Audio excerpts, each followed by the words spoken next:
A tutti buonasera da Cesena, convegno di corse di sabato 22 agosto, prima corsa riservata a puledri di 2 anni, Cesare AMG, Corcovado, Sherry Griff, Selindicelle, China BKS, Capovento Pax in prima fila, Cara Cooper GV, Crystal Trio, Chopin GM in seconda, favori per Corcovado, numero 2, Vincenzo Pisquolio dell'Annunziata in salchi,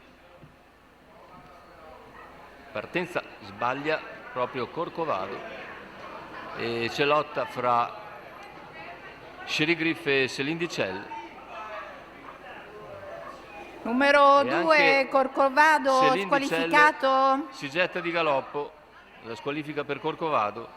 In seconda posizione rimane così numero Cesare MG. 4 Selindicelle Squalifica anche per squalificato. Selindicelle, mentre ha preso netto margine di vantaggio intanto Sherry Griff, che guida dopo 400 metri di gara con 4 lunghezze di margine su Cesare AMG, che cerca di riportare sotto il gruppo. Completamento dei 400 in 36, ora Cesare AMG ha dimezzato il distacco dal battistrada Sherry Griff, che completa i primi 600 in 47,1. Passaggio davanti alle tribune con in vantaggio sempre Sherry Griff nei confronti di Cesare AMG. In terza posizione Cooper GV, mentre più indietro vediamo Capovento Pax che precede Chopin GM e gli altri. Muove all'esterno ora Capovento Pax dopo un giro in 1.2.7, 15.6 parziale, ma intanto allunga Sherry Griff. Cesare cerca di non perdere la scia e rimane a contatto, mentre Capovento Pax progredisce dopo un chilometro in 1.18.4. È deciso Capovento.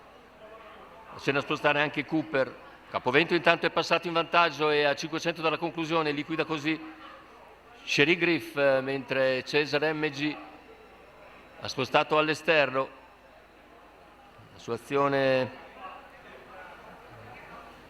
non è molto redditizia per il momento, si limita a raggiungere Sherry Griff che è in difficoltà e a superarlo, mentre Capovento Pax ha preso netto margine di vantaggio.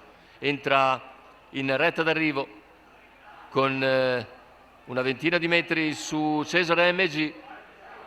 Vittoria netta per Capovento Pax, che ha la prima vittoria in carriera nei confronti di Cesare MG. Al terzo Crystal Trio, 1.17.6 per l'allievo di Salvatore Valentino, che dopo 3 piazzamenti consecutivi nelle prime 3 corse ottiene una bella vittoria, confermando di essere soggetto di mezzi.